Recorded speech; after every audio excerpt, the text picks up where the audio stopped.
have a beautiful blonde lady here that I love so much. And I'm going to actually have her introduce herself. Hi, everyone. Stacey Rasky, best-selling author, speaker, Iraq War veteran, leadership mentor, intuitive guide, business and automation strategist, or my loving Cliff's Notes version is mind and business unfuckery, because we all kind of get ourselves into some hot mess on occasion and we need help from somebody such as myself or from the genius that is Jennifer to help you get out of it. I understand that way too much. Right? Because we are amazing at helping others, because we are pros in the making mistakes as much as it is fixing it. I always tell people, I'm like, oh yes, as the amazing William Branham says, you cannot read the label when you're inside the bottle. And I'm like, yep, I hire all of my coaches, including you, for support in dialing in the things that I am also amazing at helping others in too. And I'm Yeah. like, it's never about it being out of integrity. It's amazing how many people think that's out of alignment. I'm like, no. That is exactly why it's in alignment. You're a genius at helping others because it's the stuff you struggle with yourself and you're always leaning in and working on it.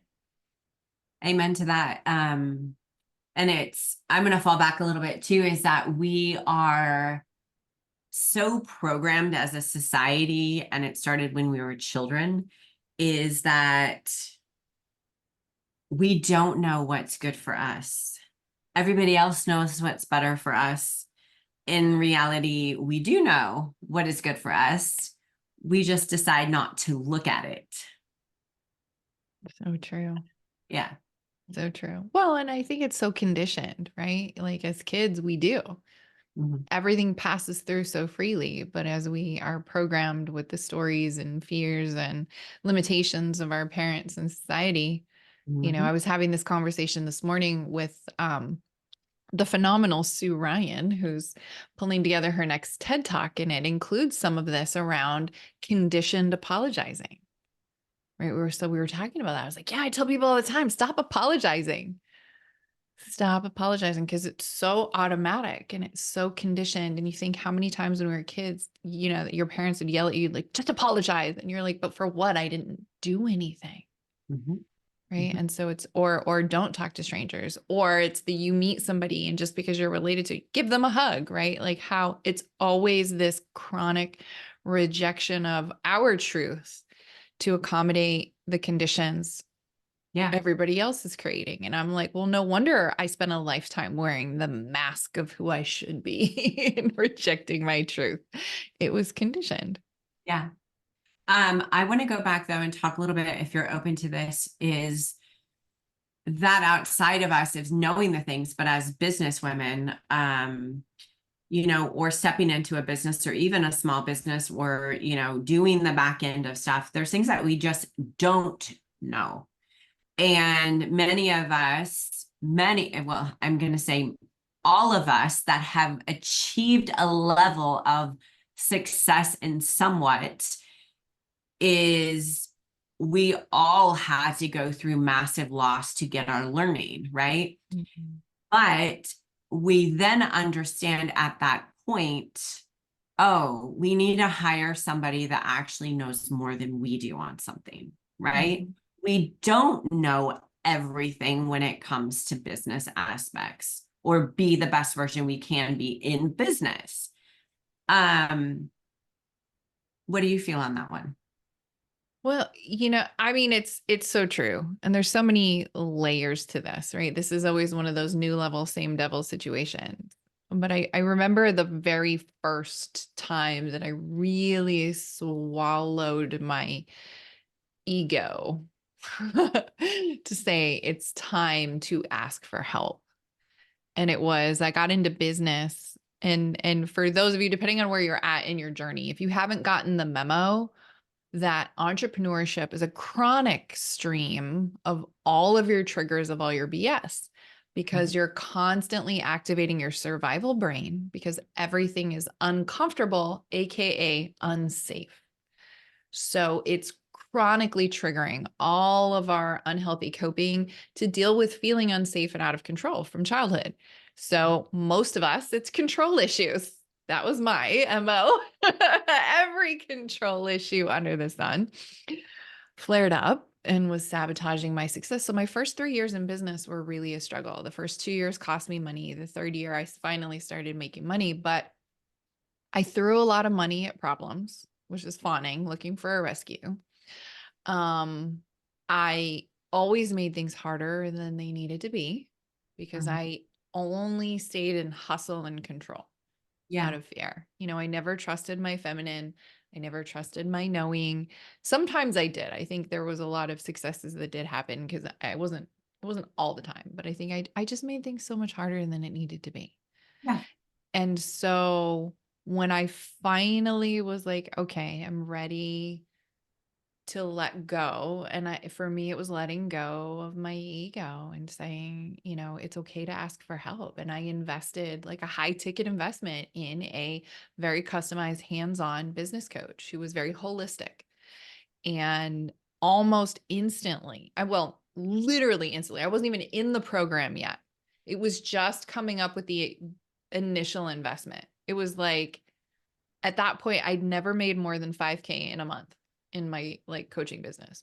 Mhm. And just making the energetic commitment to myself and my vision, saying yes to, I will be in your program. And by the end of this month, I had till the last day of September or whatever it was that year to make a 10K investment. And I'd never made more than 5K in a month. And I'm like, I have no idea how the money's going to happen. There was such a shift just in my commitment to saying yes. Mhm. More than enough showed up.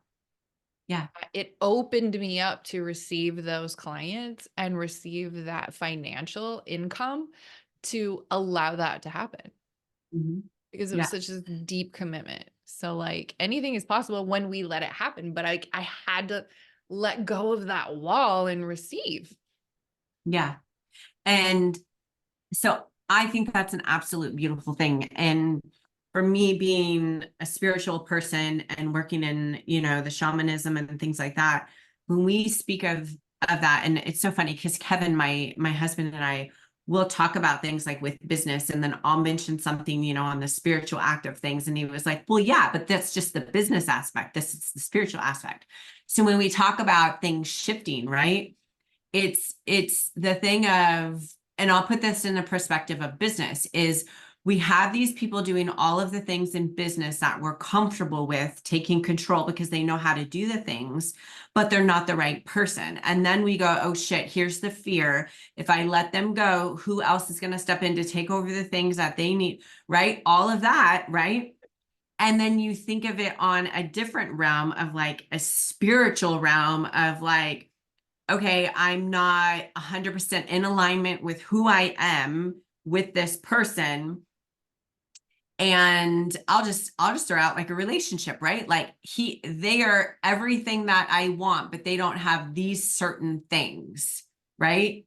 But you're not in 100% congruent with who you are, right? So here's your business, here's your personal, whatever you want to do. And we look at it as that, okay, then that means you're going to be stuck in a 3D world, hitting the wall constantly, making errors until you fully are aligned with who you are and say, screw it, I'm just going to do it. And then you go to a higher timeline, right? Yeah. Or in business, the same aspect is, I'm going to keep the money situation slamming into the wall with the same people over and over and over until I finally just say, you know what? I give it. And then it's like, oh my God, you find that right person that steps in, your business goes like super well, you excel. Like it's same thing. Well, the secret's surrender. And it's it's an interesting word because like surrender, I think there's so many negative connotations with like giving up. And it's like, but surrender in the spiritual biblical sense is like, let go, let God, right?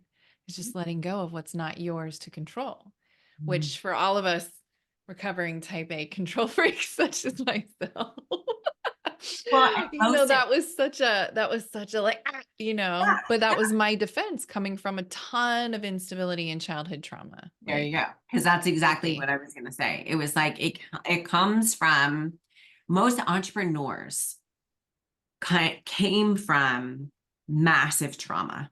75% big T trauma, 90% childhood adversity. Yeah. Shocker. Which is amazing though, because It we is. think outside the box, we make shit happen. We do the uncomfortable. We want to help people. Yeah. Yeah. But We want to be in control of our destiny. yep, I love that. I love that. Um, what was one thing in your life that you look back at and you think that was one of the hardest things, but the best possible things? Oh man, do I have to narrow it down to one? Right? Oh my gosh, like there's so many good juicy ones. I think, well, I mean, it's easy to go to the big quintessential rock bottom moment, right? Like I share that in my book 10 years ago, being in that place where it had compounded so much, this wearing the mask of who I should be and living this life out of congruence with my truth, just really rejecting me. I hated myself at that point. And it had showed up, this emotional and spiritual burden showed up in my physical body as I weighed twice as much as I do now. I was walking with a cane. I had all these chronic health conditions on all of these medications, so serious that I had lost my corporate career. My marriage was falling apart. Obviously my health is in shambles. And basically at the core in this rock bottom moment was the voice speaking back to me as I'm shoving food in my face, chasing it with a bottle of booze. And I'm like, I'm so done. Like at this point, I'm genuinely suicidal because there is zero reason for me to continue living at this point. And I'm just like, but I stopped for just a second and was like, what am I doing? Mhm. And for the first time in a long time, spirit spoke back to me, right? And I actually received the message. And I was like, oh, honey, you are trying to make yourself look as ugly on the outside as you feel on the inside because you hate yourself. Mm. Right. And like that was, I lovingly say, like, it was this moment was like this bitch slap from spirit was like, like, wake up. And the follow-up to it was like, and you made this, right? Like it's my choices Mhm. or choice for inaction. Like regardless of what, I am responsible for creating my misery in this moment. And so really I was done, but thankfully I passed out before, my plan was perfect. I always make that joke, like I was so type A, I passed out before my plan was perfect. But I woke up and it was such a deep, visceral, and profound reality shift that, like a light switch, that's it. It was like a light switch that I woke up and I'm like, I'm done trying to control anything other than myself because I had wasted a lifetime always worrying about what everybody else thought, what everybody else was doing, what everybody else was feeling. Yeah. Never me. Yeah. And that's huge. It's huge because so many of us, so I just did a retreat in Dallas for a couple days, and there was a couple women that spoke, and it really resonated with me is, I always feel that I'm not special enough, or I'm not beautiful enough, or I have to have my hair done this way to go to the grocery store, just all the little things that we do, and not necessarily to make ourselves beautiful, but make ourselves accepted, right? Mm. So we think in society, like people are going to accept us. And this was the biggest thing. And I'm sure you've dealt with that too, is, in the spiritual world, like how weird is it for me to say, oh yeah, I have spirit beings talk to me. Mm. Like, okay, who's this crazy lady? Right. It's, you know, when we think of it, like deep down, it's really, as you say, surrendering to who you are inside and loving yourself. And we're so conditioned not to love ourselves and put ourselves first, that everybody else should be before us, So true. you know? Well, and then you see it play out in business, that the business comes first, the Mhm. hustle, the money, the clients, the next goal, the whatever it is, right? So whether we do it at home, in church, in community, for our kids, or Yeah. you know, in our businesses, you know, we're Yeah. just conditioned to deprioritize. And it's funny you bring up the spirit beings, because technically everybody has that capacity to tap into, you know, universal consciousness. It's not like it's, you know, something that only certain people are given. Uh-huh. Like, everybody can do it. It's called our intuition. Everybody hears, you know. Yeah. Yeah. So Absolutely. funny. And it's the funniest thing. So within the companies, and maybe you can attest to this, is that when when we go in and start helping them align things, what I notice is when we can start to align their core values, align actually who they are, you know, as a person, a core as a person, but also within the company, and get the people that align to their values and make it about the values. That's actually where the acceleration comes and the money comes.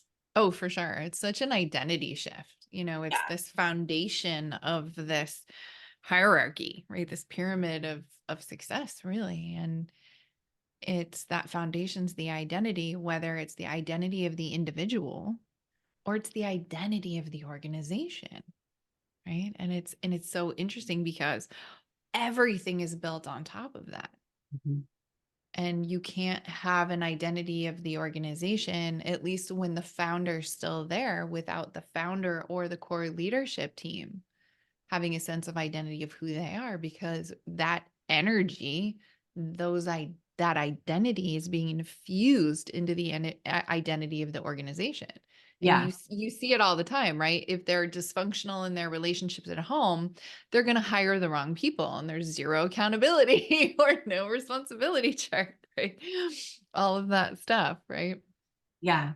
So tell me a little bit, because I feel like this is really interesting for people, especially people that are building, you know, their companies, but even just like the back end, you know, most people that are building a company are visionaries, right? Hmm. Sometimes you'll have somebody that is an integrator and a visionary, but it doesn't necessarily happen all the time, right? Well, Not in my own business. Like, I score high for both. okay. Visionary and integrator. I score very high for both. I am a little bit higher on visionary. So I am visionary inside my own organizations. But where my genius comes in is going into other organizations, because I'm a great translator. Yeah. Right. Like, I can help wrangle in a visionary by setting them up with the right systems to where they now have removed themselves from being the choke point in the organization, so that they can be ready to hire the integrator if they're not at that place yet. You know, like, hey, here's how you can clone yourself, automate. So if there's anything you're doing more than once, let's let it go, right? So we're building the habit of surrender, of letting go of the things that most visionaries become the choke point, Mhm. because all of it goes back to them. Mhm. But then if they do have that team in place, right, it's kind of that same thing, saying, how can we optimize the systems and just continue creating more leverage and just, yeah. So Yeah. you get So it. tell me, or tell everybody, I should say, that what does it look like when they come in and start working with you with building all that? So, depending on where they're at in the journey, I mean, obviously they're, you know, it's different for somebody just kind of early in building a personal brand versus somebody who's wanting to completely move away from being in the business at all. Like, not even moving to, you know, not even just being in owner, but really moving into almost an exit. You know, it's a little different. But at the end of the day, it's always connecting back to what is lighting them up, Yeah. right? It goes back to that identity. Who are they? What are they most excited about? And I like to focus on, since we're talking about energy and energetics, is actually managing your energy, not your time. So we're physical, mental, emotional, spiritual, and financial energy. And most people are sitting here struggling to manage their time, manage their time, manage their time. So instead, we look back and analyze everything from the perspective of strain and recovery, right? Or what energizes you and what drains you, like a battery. Mhm. So for some people, Zoom calls back to back, they love it. Super energizing, right? For me, it's like, depends on who's on the other end. Right? Whereas other people, you know, in person is awesome. That fills their cup, but the Zoom meetings drain them, right? And so it's really functioning in managing how you engage in your week and when you do certain tasks and activities based on when you have the most energy. Yeah. And then as you start to drain your day, like doing the hard things when you have the most energy or the things that require the most effort, you know, because they strain you, but you have to do them, you know, because you're making decisions or whatever.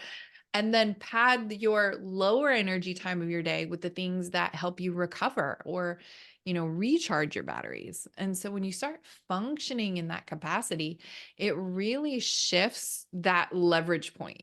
And it becomes easier whether it's a solopreneur or we're looking at a team, because everything is about capacity. Yeah. If you've got the capacity because you're energized for more, now productivity improves without needing to do more. Yeah. Because that's the big magic right there. And if you bring that capacity increase into a team, and a lot of that coming from improved efficiency, better systems, repeatable processes, eliminating overlap because, you know, they've talked to you and helped clarify roles and responsibilities really well, right? Um, yeah, you increase the capacity, which increases the profit. Because what a lot of people don't realize is business valuation when they go to sell it, or maybe they want to get, you know, funding for something, that business valuation is off capacity. If your people and your systems and are completely maxed out, you're going to get the production you're doing now, nothing more. But if Exactly. you increase the capacity and they see you have the ability to grow and take on more, now your valuation just 5x or whatever. Yes. Yes. I love that. I love that. Because everything energetic has a tactical, practical, tangible thing. Absolutely. Yeah. And then do you help them build in like the back ends and things like that too within all that? Yeah. Yeah. I love kind of bridging that gap where it's like top down from the leadership. Like, how are you showing up with your own boundaries? Right. Yeah. But we need systems in place to actually hold the boundaries. Cause again, you know, it's one of those things, it's like, it's kind of this interesting sort of ambiguous thing, these boundaries. It's like, okay, well, how do you navigate? What are the behaviors and what are the systems that you can have in place to encourage the behaviors that support holding to the boundaries? Yeah. Right.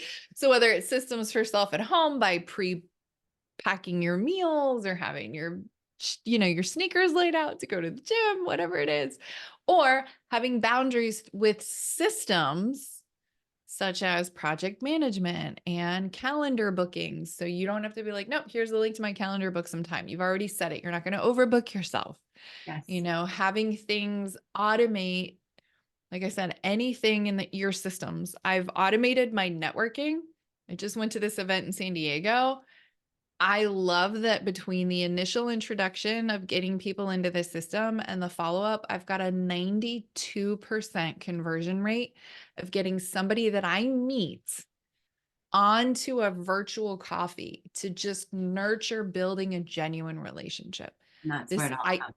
Right? That's what it's all about. It's and these are people, and I obviously I'm not giving everybody my QR code to scan. I'm very strategic. These are opportunities for collaborations. These are opportunities. Sometimes it's clients. Sometimes it's, I want to learn from them, but it's so relationship focused that excites me. That I'm like, yes, if we get one-on-one time outside of the event for us to just connect, how can we do something epic shit together, whatever that looks like? That's all I I care love about. that. It's I so love fun. It's so fun. But I Well, systematized it because I don't like follow-up. That's yeah. annoying for me. I don't want to do it. It's a drain of it drains me to do the follow-up, to do the messaging, but it energizes me to have the meeting.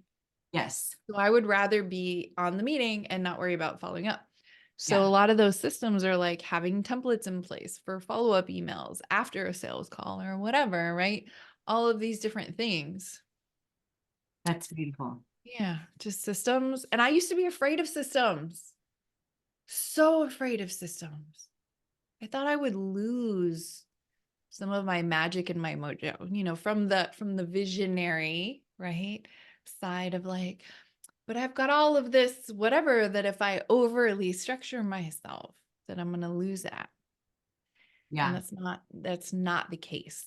I go with they're thinking of it like the river, right? Your creative flow, this awesome, authentic, amazing part of you. It's the riverbanks. Yeah. That's the structure, is the riverbanks to just guide the flow. Because otherwise we just flood and we go bleh. Yeah.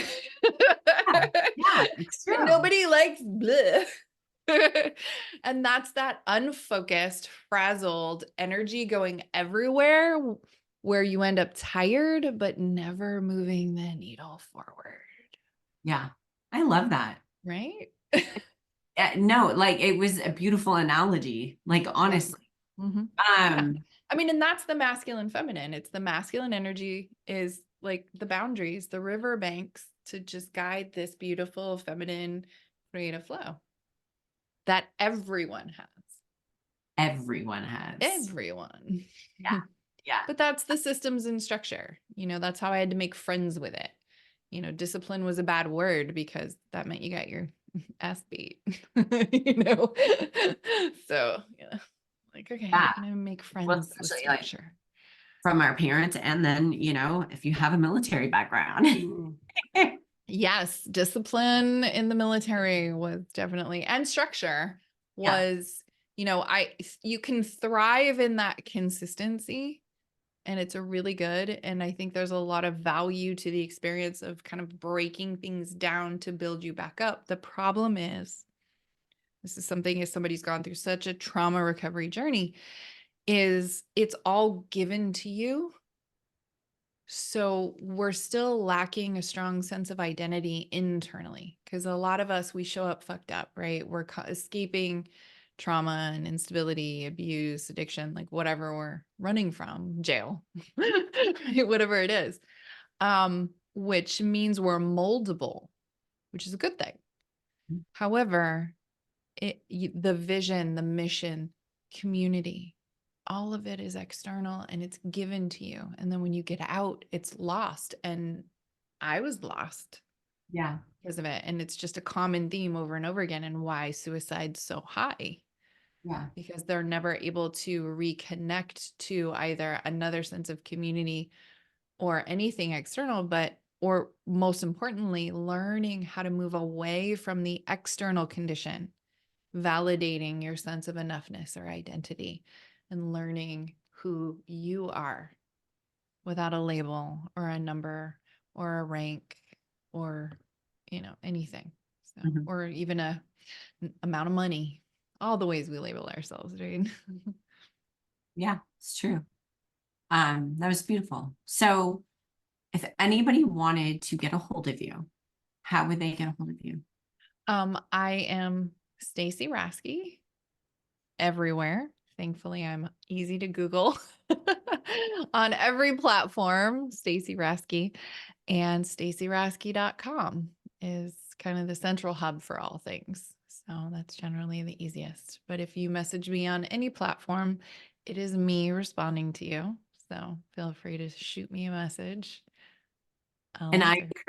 I encourage anybody who needs help with anything within business, life, she's on it, and she's a beautiful soul. And I've known you for quite some time now. So Right. In 3D years and entrepreneur years, I'd say we've known each other for a couple decades. amen to that. Yeah. Right. Like 90 days is like an entrepreneur year. So I think we've known each other for well over a decade. Okay. Yeah. And then in the spiritual realm, I'm sure it maybe is. maybe a couple of lifetimes in at this point. No, I love it. I appreciate you taking time with me. I do. So, Of course, I love spending time with you. I think just there's those soul people, that you have, that you get to enjoy life with. I mean, because I laugh because you and I, we can talk such intense tactical strategy and very, very practical tools as easily as the full spectrum to the other end of, the spiritual realm stuff. And there's not always a lot of people that can really hold both well, because it is such a balance of the masculine, feminine. it is. Yeah. It truly is. And it's funny. Where was I reading somewhere? This is, of course, on my whole spiritual thing, but I was reading somewhere and I was like, oh my gosh, that totally aligns. Like, I can see that.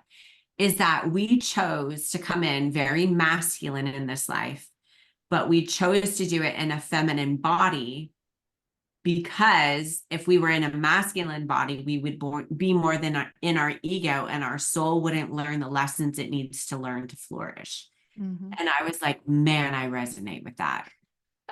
Like, Yeah. I get Yeah. that. Oh, yes. Yeah. Many of my previous lifetimes, I was a man.